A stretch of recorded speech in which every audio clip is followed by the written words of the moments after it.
Bom dia, boa tarde ou boa noite, pessoal. Tudo bem com vocês? Eu espero que sim. Eu sou o Alexandre e sejam bem-vindos a mais um vídeo ao canal Sistec Informática.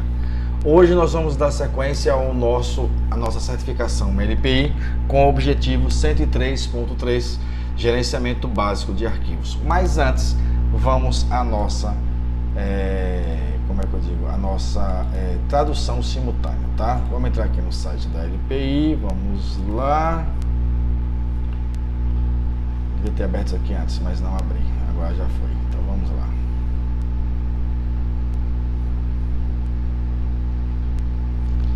lpi.org. Vamos entrar aqui no site da LPI, vamos pegar o objetivo 103.3, o que é que a gente tem que aprender em cima dele. Vamos lá, certificação, LPI 1,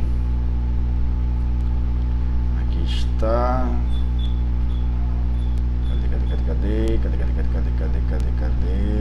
exame tópicos, visão detalhada dos objetivos, não era para estar aqui antes, já era para estar esperando para isso aqui não. 102, 103, 102.5, vamos descendo, 103.2, 103.3.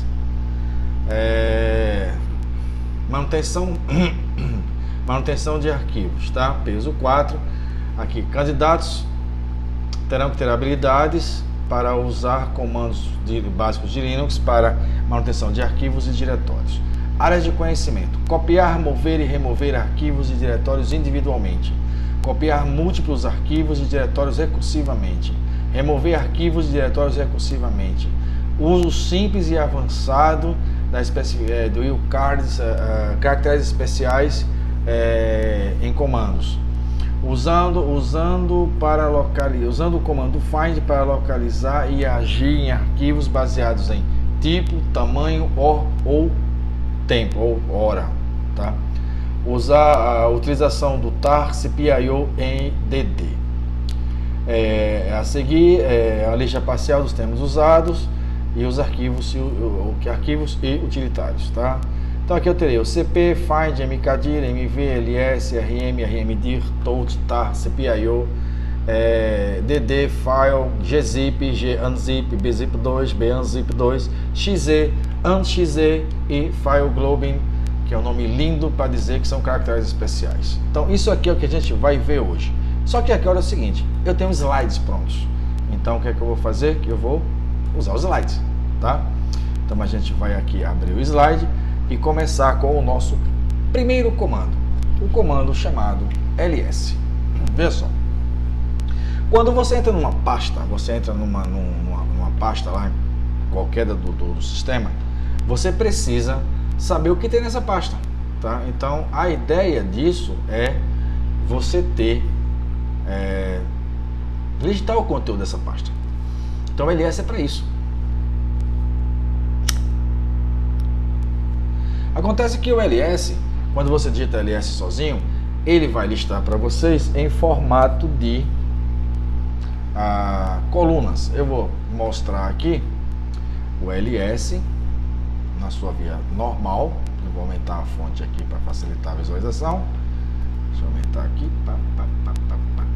ls, o normal ele mostra em formato de colunas. Eu tenho mais de uma coluna aqui, então muitos arquivos vai mostrar várias colunas, tá? Deixa eu entrar aqui no VirtualBox, fica mais fácil ver. Pronto. Deixa eu dar um Ctrl aqui. ls em formato de colunas, mostrando a vocês o formato de colunas dele, tá certo? Porém, existem alguns parâmetros que eu posso utilizar que ele vai mudar esse formato. Por exemplo, ls-l. Ele sai do formato de colunas e vira o formato de linhas, colocando detalhes que acontecem quando eu uso o comando ls-l. Então eu tenho aqui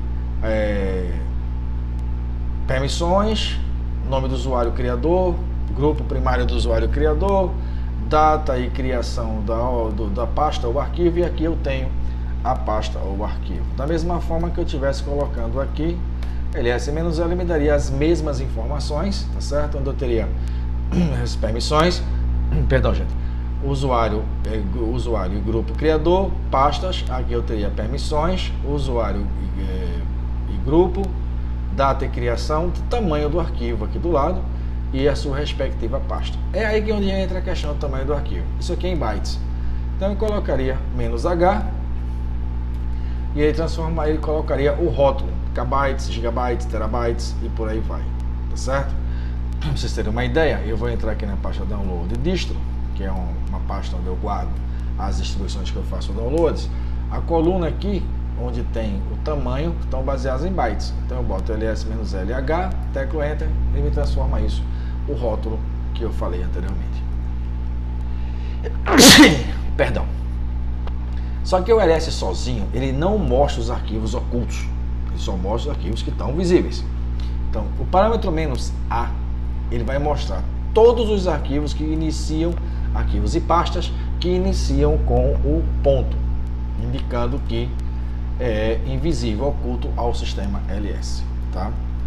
Uma outra coisa que eu posso fazer, deixa eu voltar lá para a pasta, ls-lh, ele filtrou aqui e colocou o rótulo. Se eu colocar o S maiúsculo, ele vai filtrar para mim de acordo com a ordem do tamanho. 4 GB é o maior arquivo que eu tenho, não importando a data. Se eu troco pelo S minúsculo, eu inverto e passo a ter do menor para o maior. E o S maiúsculo eu pego do maior para o menor. Certo? Temos também o parâmetro LD, que vai mostrar não o conteúdo da pasta, e sim a pasta PY, /home, /downloads, /distro. Tá lá a pasta distro, deixa eu botar pwd aqui, ó, /home, /alexandre, downloads, distro. Essa pasta ela tem as seguintes configurações. Aqui estão as minhas permissões, o meu usuário, o grupo e o grupo criador dele. Isso é o meu amiguinho ls. Tá? Eu vou voltar aqui é o conto para que serve. Bom, vamos lá. Comando CP. Comando CP é usado para efetuar cópias de arquivos ou pastas. A sintaxe dele é bem simples. CP, o arquivo original, para onde vai ser copiado esse arquivo, certo? Tem um exemplo bem grandão aqui que é chamado CP/etc/fstab, tem espaço e um ponto. Esse ponto aqui ele é importante. Esse ponto vai indicar ao sistema que você está usando que vai copiar para a pasta que eu estou, mantendo o nome do original, certo? Já o de baixo está escrito aqui, ó, cp/etc/fstab/home/futura teste. Eu estou copiando o fstab para home futura e ainda trocando o nome dele, tá certo? O CP tem vários parâmetros.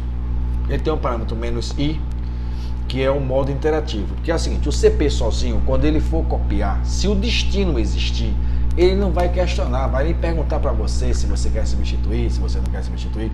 Para ele pouco importa isso, ele vai sobrescrever o arquivo. Quando eu uso o modo interativo, ele vai perguntar: olha, você quer realmente substituir? Para você responder sim ou não. O modo P, ele copia também os atributos originais do arquivo, se o arquivo pode ser editável, se o arquivo pode ser, se ele é imutável. No CP normal, sem usar o parâmetro "-p", ele é copiado e usado os atributos atuais do usuário. Com o "-p", ele copia trazendo esses atributos, tá? O "-r", ele copia recursivamente. O que é recursivo?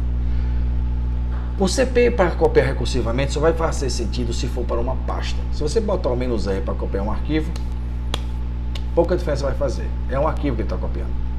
O que é isso? Uma pasta ela pode conter dentro dela arquivos e outras pastas. A recursividade, o que ele faz? Ele vai copiar esses arquivos mais essas pastas que estão dentro dessas subpastas. E aí não importa quantas subpastas ele tenha, ele vai copiar esses arquivos de modo recursivamente, tá? O parâmetro "-a", ele vai copiar ele vai juntar o P e o R. Ele vai copiar recursivamente, preservando os atributos, tá certo? E o "-v", ele mostra o que ele está fazendo. CP -av/etc espaço ponto. Então ele vai dizer o que ele está copiando arquivo por arquivo, pasta por pasta, porque o "-a" traz a recursividade junto com ele, tá certo? Comando MV. O comando MV ele é feito para mover ou renomear arquivos. Aí o mover vai depender do destino. Se o destino for uma pasta, ele move para dentro. Se o destino não for uma pasta, ele renomeia, tá? A sintaxe é simples: MV, o arquivo original, e o novo arquivo que você quer que seja copiado, tá?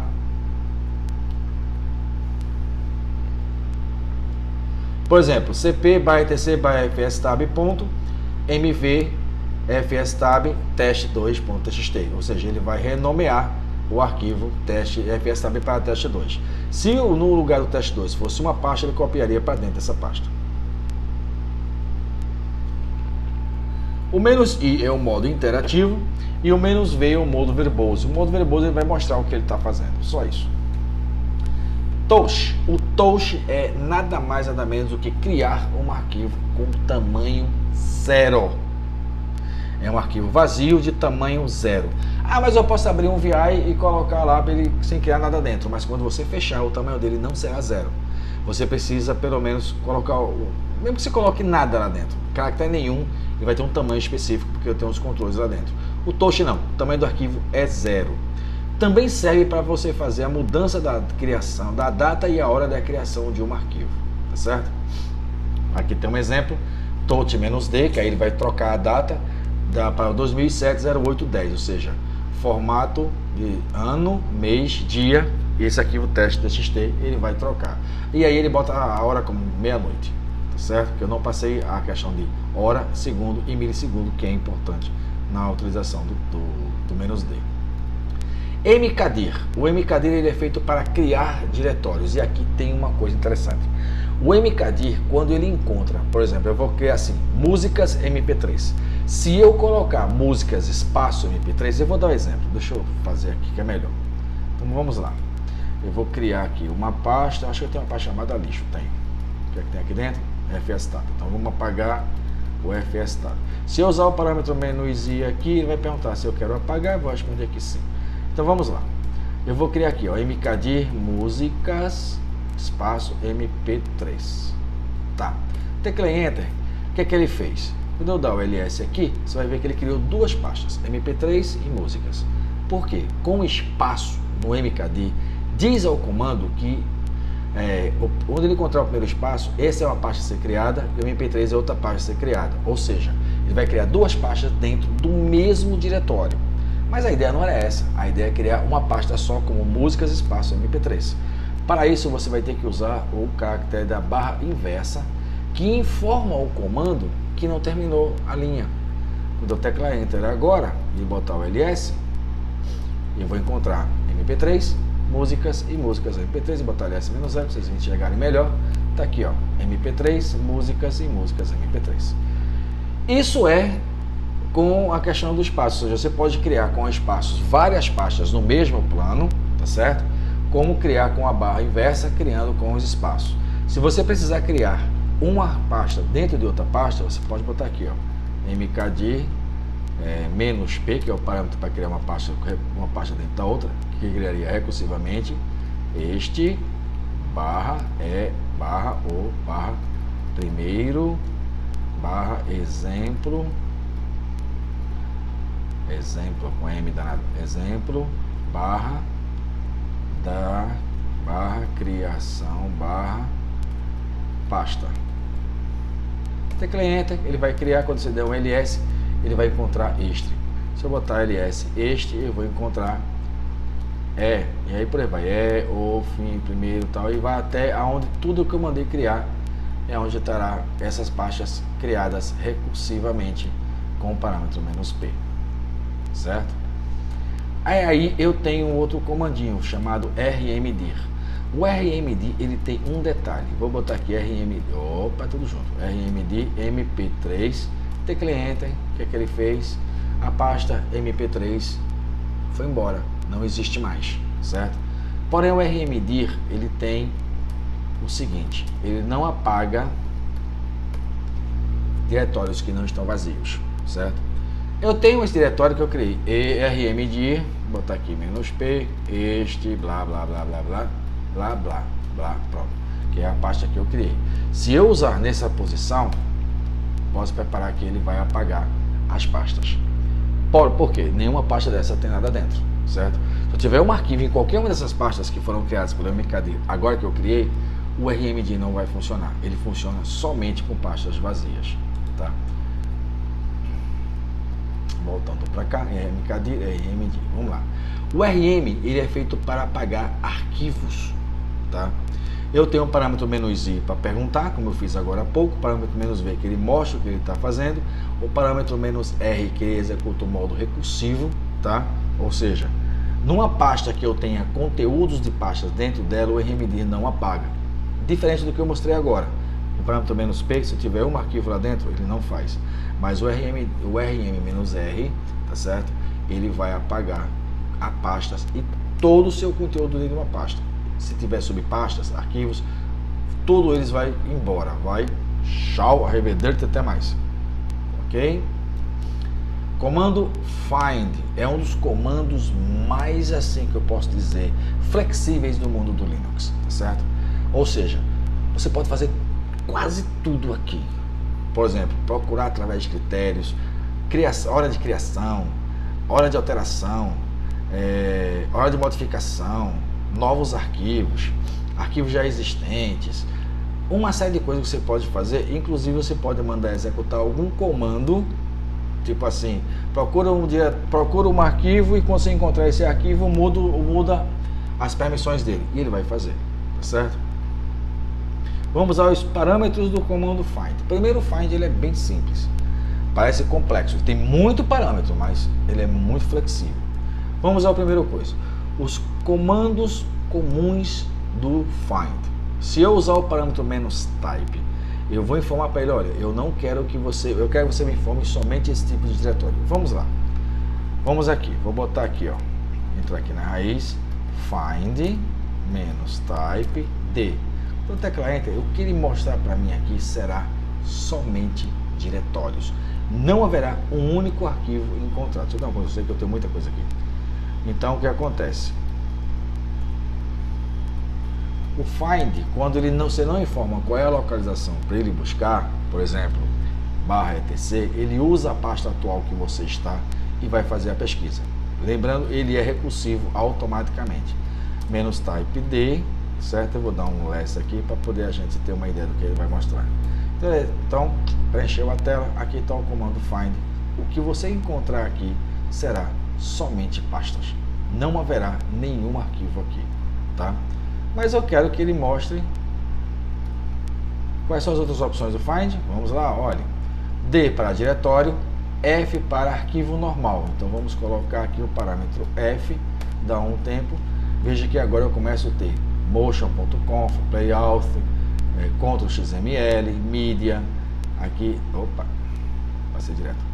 Então aqui eu teria todos os arquivos, somente arquivos. Aqui você não acha a pasta, você acha o caminho completo do arquivo, mas a pasta em si não, tá? Mas ninguém procura arquivo assim. Eu procuro arquivo através de alguma coisa. Então eu vou botar aqui "-name", vamos colocar LPI e vamos usar o caractere, o coringa asterisco, que vai dizer que eu procure a parte da LPI independente do que tiver na frente e procure somente por arquivo.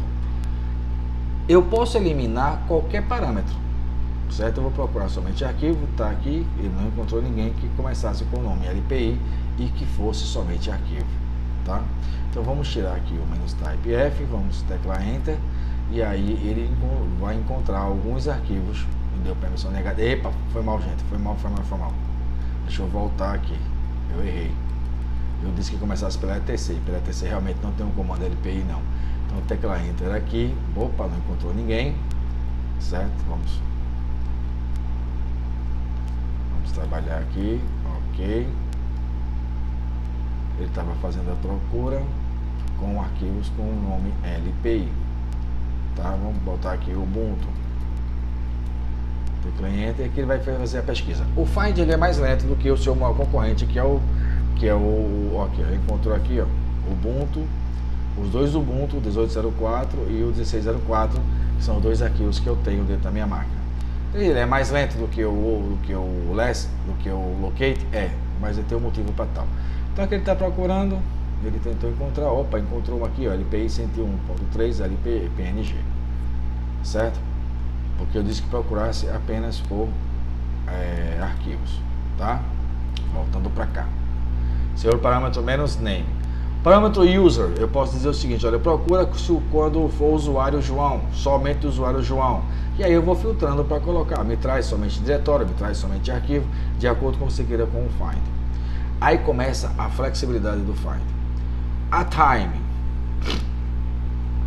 a data do último acesso do arquivo, maior ou menor. Isso quer dizer o seguinte, esse número que eu colocar aqui será multiplicado por 24 horas. Se eu quero as 24 horas anterior, esse número tem que estar negativo.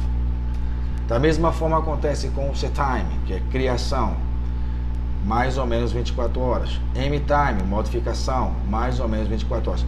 Percebeu que aí você começa a observar que eu posso usar o comando find para verificar se como o invasor entrou. O cara entrou, o invasor entrou. Então ele modificou o quê? Ele acessou o quê? Ele criou o quê? Então você começa já a ter dados para poder proteger-se disso. Como acontece com a criação, acontece com os minutos.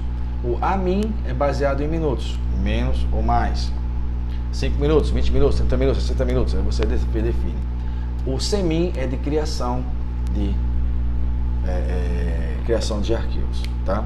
Aqui estão os exemplos, find /srlib, type -l, setime -1. Ou seja, procura os arquivos criados a menos 24 horas. Só arquivo que o type diz que você vai buscar arquivo. Find -name texto. Procura os arquivos texto começando com o nome texto. Tem um asterisco lá indicando que ele quer texto e todos que estão na frente. Find user nobody. Procura todo mundo que tiver como usuário nobody. Caracteres coringa, ou como a LPI chama, file globin. Eu não sei se globin está pronunciado correto, perdoai. O asterisco substitui todos os caracteres. Se eu boto asterisco, vem todo mundo, não importa quem está na frente ou quem está atrás. Exemplo, ls/etc/hosts. Ele vai mostrar todos os arquivos que contêm as letras hosts, com S no final, e asterisco. Se tiver lá, ele vai trazer os outros nomes, o que tiver na frente, não importa o que tiver, tá? Bota lá ls/etc/hosts sem o S no final e bota o asterisco que vai trazer hostname, host.conf, hostdeny, hostallow, são todos que começam com o host. Isso é do asterisco.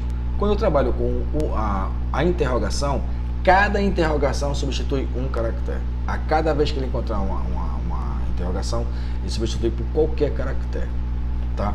ls/dev/tty, então ele vai botar todo mundo que não importa se é maiúsculo ou minúsculo, ele vai apresentar. Os colchetes são uma cadeia de caracteres, ou seja, aqui tem um exemplo, ls/dev/tty s0 e 1, então ele vai botar tty s0 traz, tty s1 traz. Se tiver tty 01 também traria, só que esse cara não existe. Já os colchetes fazem isso, as chaves são diferentes. Você vai procurar o que está dentro das chaves separados por vírgula. ls/dev/sda, ls/dev/tty s0, ele vai mostrar somente esses indicadores. Dev sda, tty s0. Caractere till diz qual informa ao shell que o usuário está querendo acessar a pasta pessoal ou que ele quer listará na pasta pessoal. Exclamação. A exclamação é usada para repetir os comandos já digitados. Eu posso botar exclamação ls, tecla enter, ele vai procurar qual foi o último comando ls que eu executou e reexecuta ele, tá? Importante, eu já vi isso cair na prova. Exclamação, exclamação. 2 vezes, teclando enter, ele vai executar o último comando que eu executei. É a mesma coisa que eu botar Ctrl P para ele trazer o prior, ou seja, o comando anterior, e tecla enter. Feito isso, ele vai executar o último que eu executei, tá? Às vezes eu chego lá e boto history, tecla enter, ele vai me dar uma lista de histórico de comandos executados. Dentre elas vai estar lá a numeração, comando 30, comando 40, comando 50. E é aí que eu uso exclamação mais esse número, e aí ele executa exatamente aquele número que está ali, tá? Eu já coloquei aqui o texto, o sinal de dólar ou cifrão, como queiram, informa que quem está executando é um usuário comum. Quando é jogo da velha, ele é o super usuário, tá? Bom, Esse objetivo ele não é pequeno, é um objetivo muito grande. Eu já estou ultrapassando o limite de tempo que eu quero em cima de um vídeo. Então, neste caso em seguir, esse primeira parte do 103.3 ele vai ficar por aqui, tá certo? Mais uma vez eu vou lhe pedir, se veio até aqui, se chegou até aqui, teve paciência de chegar até aqui, tá certo? Muito obrigado por ter assistido, tá? Se já é novo por aqui, já sabe, né? Se é novo, inscreva-se. Se gostou do vídeo, deixa o gostei, deixa o like, ajuda muito nós aqui, tá certo? Se você acha que precisa de alguém que precisa compartilhar esse vídeo, compartilha com teus amigos, acompanha a rede social, se cadastra, se inscreve. Tem muita gente que assiste o canal que não é inscrito. Eu preciso atingir pelo menos 1000 para poder ter mais gente no canal, tá certo? E até o YouTube saber que eu existo e começar a divulgar o nosso trabalho para outras pessoas, tá? E eu preciso da ajuda de vocês e conto com a ajuda de vocês, tá certo? Então, ponha Jesus no seu coração. Em breve sairá a parte 2 desse objetivo, encerrando esse objetivo, porque realmente ele é muito grande. Se eu for fazer isso aqui, dá quase 1 hora de vídeo aula e não é o objetivo, vai ficar muito cansativo isso aqui. Então, até vocês, até a próxima. Um abraço. Tchau.